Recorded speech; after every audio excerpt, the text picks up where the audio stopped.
C'est ce qui m'arrive. Dans Job 3, au verset 25. Je vais lire d'autres passages bibliques pour que nous puissions comprendre que Dieu ne veut pas que nous vivions dans la peur. Parce que la peur est l'ennemi de la foi. Nous devons totalement avoir confiance en lui, croire qu'il est avec nous. Même si les événements contraires se présentent, nous ne devons pas être bousculés parce que notre Dieu est avec nous. Alors, Deutéronome, au chapitre 31, le verset à partir du verset 1, je commence. Moïse adressa encore ces paroles à tout Israël. Aujourd'hui, leur dit-il, je suis âgé de 120 ans, je ne pourrai plus sortir et entrer. Et l'Éternel m'a dit, tu passeras pas ce Jourdain. L'Éternel, ton Dieu, marchera lui-même devant toi. Il détruira ces nations devant toi. Tu t'en rendras maître. Josué marchera ainsi devant toi, comme l'Éternel l'a dit. La parole de Dieu nous dit que Dieu marche devant nous. Nous devons le croire. Même quand nous nous retrouvons face à des combats, nous devons avoir la certitude que celui qui est devant nous, c'est l'Éternel, l'Éternel des armées. Celui qui tient l'épée et qui décide de tous les combats. Il dit, ne crains rien. Au verset 8, l'Éternel marchera lui-même devant toi. Il sera lui-même avec toi. Il ne te délaissera point. Il ne t'abandonnera point. Ne crains point et ne t'effraie point. Parce que la stratégie de l'ennemi, c'est de créer en nous la peur, la crainte, les angoisses. Et il sait que étant dans cet état-là, il a déjà remporté la victoire. Parce que nous perdons notre foi. Alors lui, qu'est-ce qu'il fait? Il nous conduit à regarder ce qui est devant nous, le visible. Alors que la parole de Dieu nous dit que le juste, il vivra par la foi et non par la vue. La foi change la manière dont nous voyons les choses. Quand on a totalement confiance en Dieu, on voit Dieu au-dessus de toutes les attaques de l'ennemi, de tous les problèmes qui se dressent devant nous, les Goliaths, les forteresses. On voit Dieu au-dessus. Parce que lui-même nous dit, il ne nous abandonnera point. Alors réalisons que le Dieu créateur du ciel et de la terre, celui qui tient le monde entre ses mains, il nous rassure qu'il est avec nous, nuit et jour. Alors, de quoi aurons-nous crainte? Il nous exhorte dans sa parole 365 fois. Dans la Bible, c'est écrit « N'aie pas peur ». Ça veut dire que on a 365 jours. Donc, chaque jour, Dieu nous dit « N'aie pas peur, ne crains rien ». Bon, l'ennemi peut venir comme un fleuve, mais l'assurance de la présence de Dieu doit nous aider à demeurer dans la foi.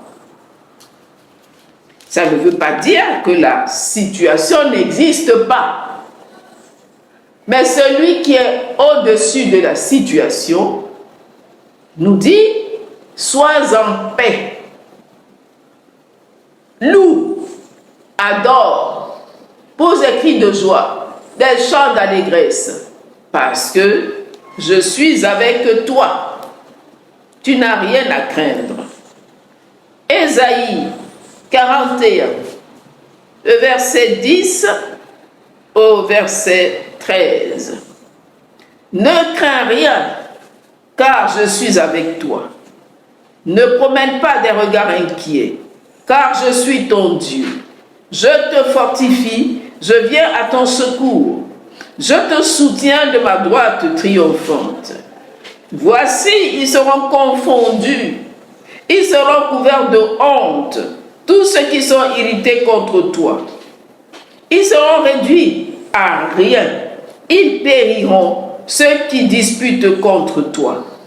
Tu les chercheras et ne les trouveras plus. Ceux qui te suscitaient querelle, ils seront réduits à rien, réduits au néant, ceux qui te faisaient la guerre. Car je suis l'Éternel ton Dieu, qui fortifie ta droite, qui te dit, ne crains rien, je viens à ton secours. Ne crains rien. Aucune situation ne doit provoquer en toi la crainte. C'est merveilleux d'avoir un tel Dieu qui rassure. Et ce Dieu, il est notre Père. Comment pouvons-nous douter de ce que notre Père nous dit? Celui qui dit que nous sommes la prunelle de ses yeux, que nous avons du prix à ses yeux. Au ciel, il est là. Quand on est dans les voyages, les avions, c'est lui qui règne au ciel. Quand on est sur la terre, c'est lui qui règne. Il nous demande juste de remettre entre ses mains les voyages. Et lui qui a béni le départ, il bénira aussi l'arrivée. C'est tout ce qu'il nous demande, de lui confier toutes choses dans nos vies. Ainsi, il sera avec nous. Dit que nous devons nous confier totalement en lui, pas à moitié. Alors Jean, chapitre 6, au verset 20. Là, il s'agit de Jésus qui marche sur les eaux. Les disciples, ils sont pris de panique. Ils ont peur. La parole de Dieu nous dit, il soufflait un grand vent et la mer était agitée. Ils ont eu peur. Et qu'est-ce que Jésus leur dit? C'est moi. N'ayez pas peur. C'est moi qui suis dans ta barque. C'est moi qui suis dans ta vie parce que tu as accepté que je sois ton sauveur et ton Seigneur. C'est moi. C'est pas quelqu'un d'autre. Alors, n'aie pas peur. La parole de Dieu nous dit, à chaque jour suffit sa peine. Nos lendemains sont assurés. C'est ce que la parole de Dieu nous dit. Oh, combien de chrétiens se font du souci pour les lendemains. Qu'est-ce que je vais manger? Qu'est-ce que je vais boire? Qu'est-ce qui va m'arriver? Quand je serai vieux, quelle sera ma retraite? Comment je vais vivre? Ce sont ceux qui ne connaissent pas le Seigneur, qui vivent dans cette disposition de l'esprit. Comment? Pourquoi? Quand? Mais la parole de Dieu nous dit que celui qui se confie en Dieu, il ne manquera de rien. Même à sa vieillesse, il sera comblé de biens. Celui qui se confie, celui qui espère en l'Éternel, il sera rempli de trésors. C'est la raison pour laquelle Dieu lui donnera de la force. Dieu va le rajeunir. Dieu va lui donner de l'envol comme l'aigle pour qu'il puisse vivre cette bénédiction. Alors, pourquoi s'inquiéter? La parole de Dieu dit, ne vous inquiétez de rien. Comme Dieu dit, ne crains rien. Donc, ça veut dire que concrètement, nous devons être en paix. Parce que nous avons reçu la paix. Cette paix que le monde ne peut pas donner. Cette paix qui ne dépend pas des situations et des circonstances. Parce que l'esprit de paix habite en nous. Et nous devons veiller à ce que personne, ni rien, ne nous enlève notre paix. Parce que quand la paix, elle est enlevée, on se retrouve dans la peur, dans les tourments, les craintes. C'est le signe qu'on a perdu la paix. Alors, Jean, au chapitre 16, au verset 33.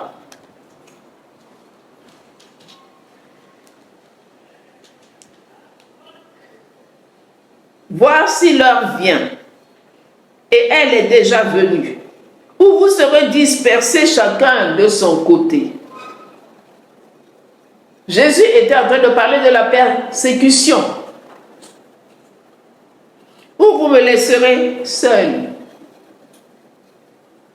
Mais je ne suis pas seul, car le Père est avec moi. Nous devons comprendre que Dieu est avec nous.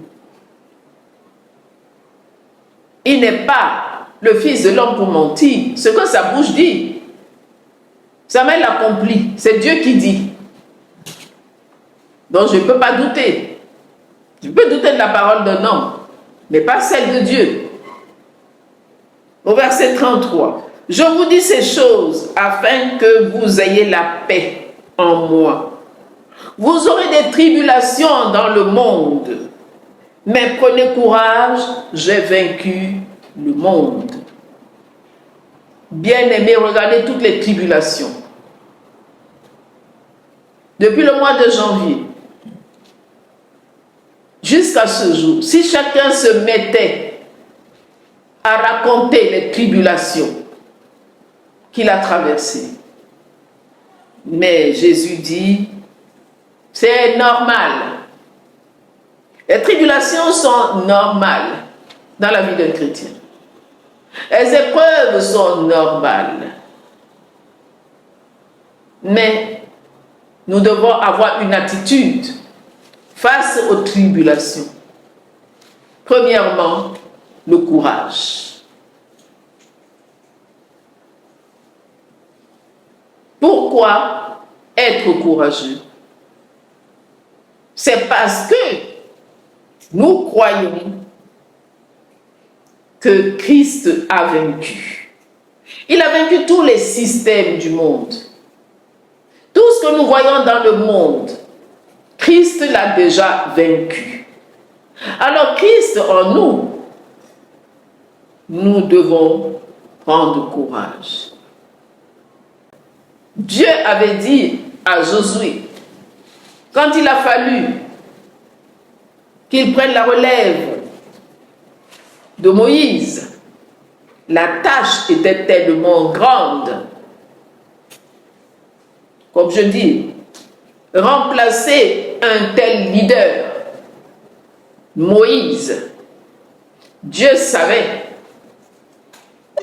que Josué, en se regardant, il allait avoir peur. Parce qu'il a vu ce que Dieu a fait avec Moïse. Il connaît le peuple d'Israël. Mais Dieu lui dit, fortifie-toi et prends courage. N'aie pas peur. Je suis avec toi. Il dit, là où foulera la plante de tes pieds, je te le donne pour possession. Tu n'as rien à craindre. C'est moi qui t'ai choisi. Je t'ai déjà équipé pour ces temps-ci. Parce que Dieu savait que Moïse ne rentrerait pas dans la terre promise. Parce que Dieu sait tout. Il connaît tout. Et il avait déjà choisi Josué. Mais Josué ne savait pas qu'il était choisi. Donc ça veut dire qu'à partir du moment où Dieu l'a choisi, Dieu l'a déjà équipé. C'est la raison pour laquelle Dieu lui dit, fortifie-toi et prends courage. Toi, vas-y avec moi. Avec Dieu, nous ferons des exploits.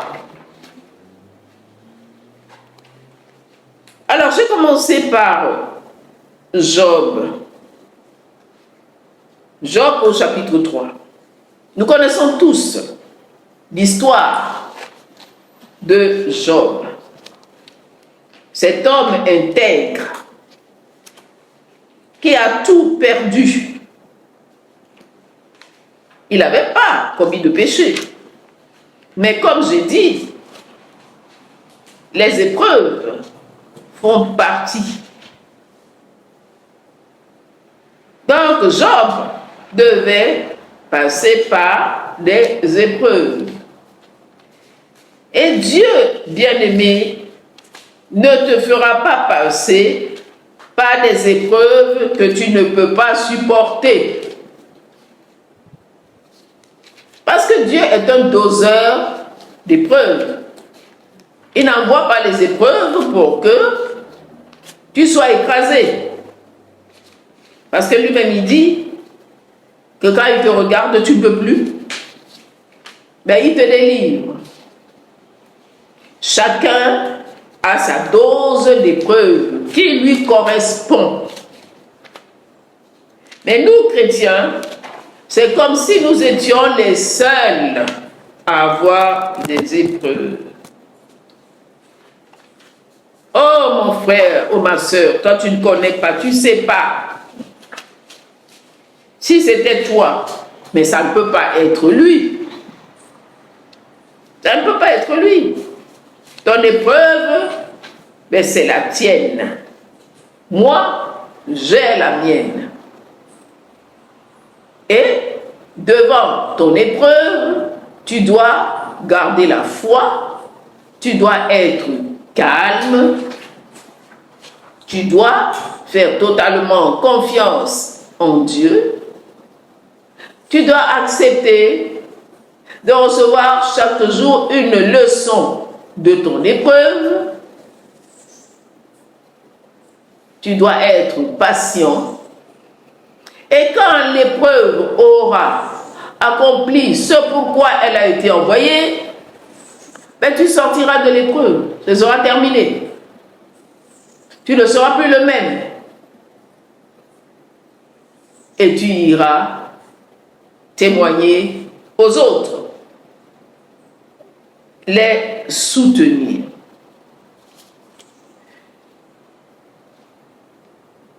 Ce que je crains, c'est ce qui m'arrive. Ce que je redoute, c'est ce qui m'atteint. Le sentiment suivi d'une action. Le sentiment suivi d'une action. Tu as des sentiments. Tu les acceptes de peur, la peur d'échouer. Bien-aimé, tu vas échouer. Tout ce que tu vas entreprendre, tu vas échouer.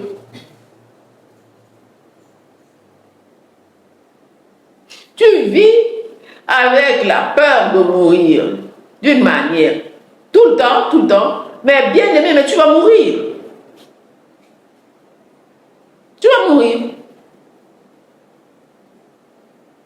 Mais celui qui a foi en ce que Dieu a dit, qui sera rassasié de ses jours, ben, qu'est-ce que ça va produire? Ben, il va faire des actions que Dieu lui demande de faire. Il va être obéissant et il sera rassasié de ses jours. Alors, quand on regarde toutes les épreuves de Job, je ne suis pas sûre qu'il y a 2 personnes qui ont vécu ce type d'épreuve.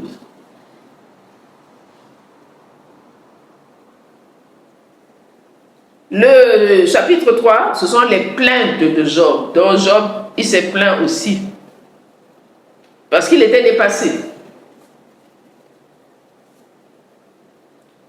Il avait mal.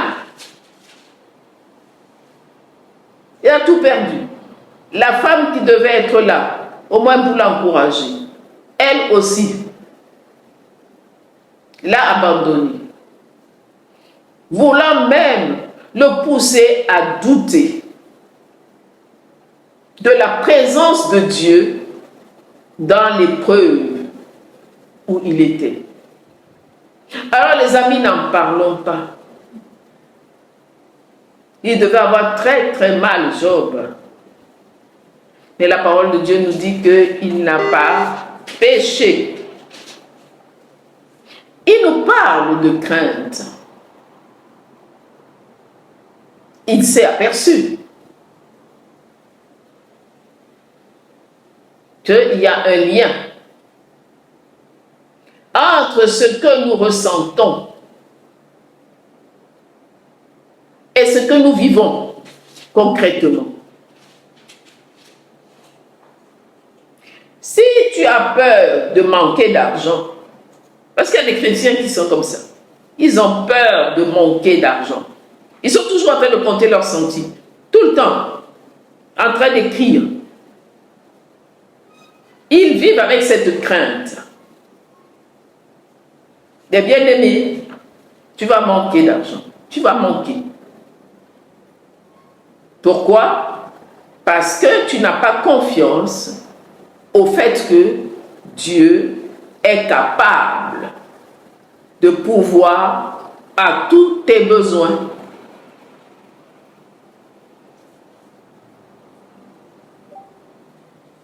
Donc nous voyons que la crainte est une maladie dangereuse.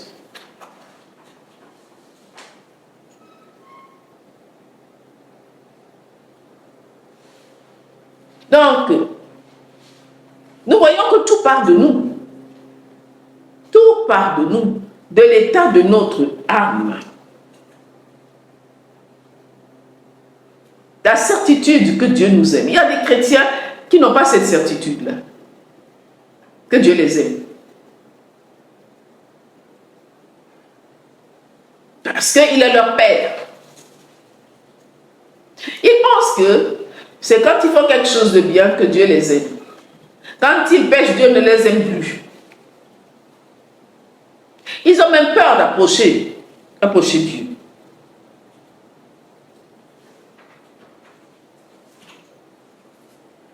Dieu nous a dit dans le livre de Josué qu'il veut que nous puissions réussir et avoir le succès dans tout ce que nous allons entreprendre. Alors, si nous avons peur de réussir, alors ça ne sert à rien que tu commences, bien-aimé.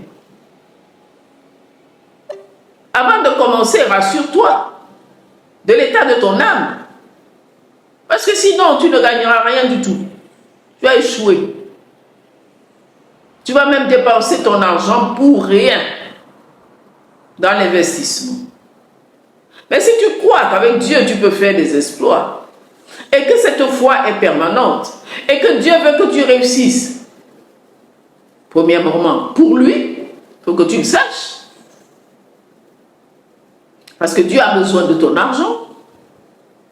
Et deuxièmement, pour toi-même, parce que tes besoins doivent être satisfaits. C'est ainsi que tu réussiras. Tu auras du succès. Donc nous devons veiller à l'état de notre âme. Quels sont les sentiments qui habitent notre âme? La parole de Dieu nous dit que ce sont les sentiments de Jésus-Christ qui doivent inonder notre âme.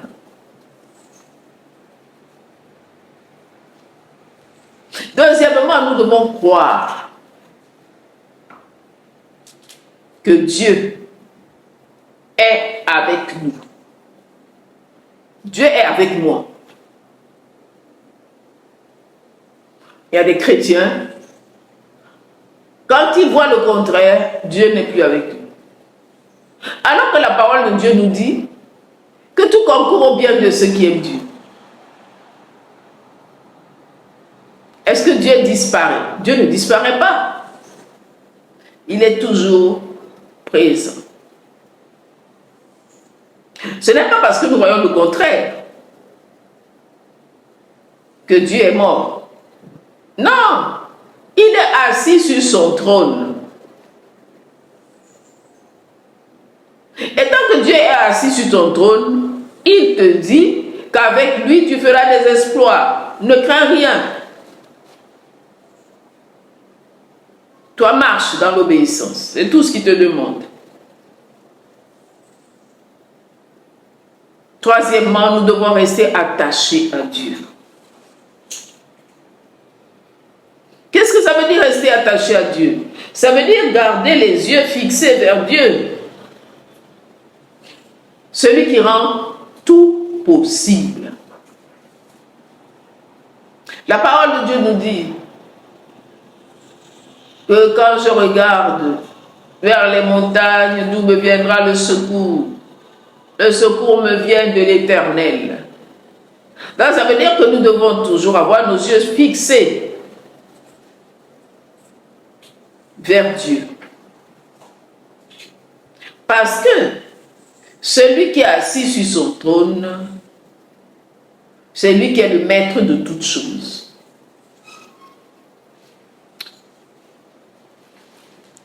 Donc sachons que chaque fois que nous sommes dans la crainte, nous péchons. C'est un péché. Quel que soit ce que vous pouvez dire, justifier votre crainte, Dieu te dit ne crains pas. Il ne faut pas craindre. Si tu l'acceptes dans ton âme, tu pèches.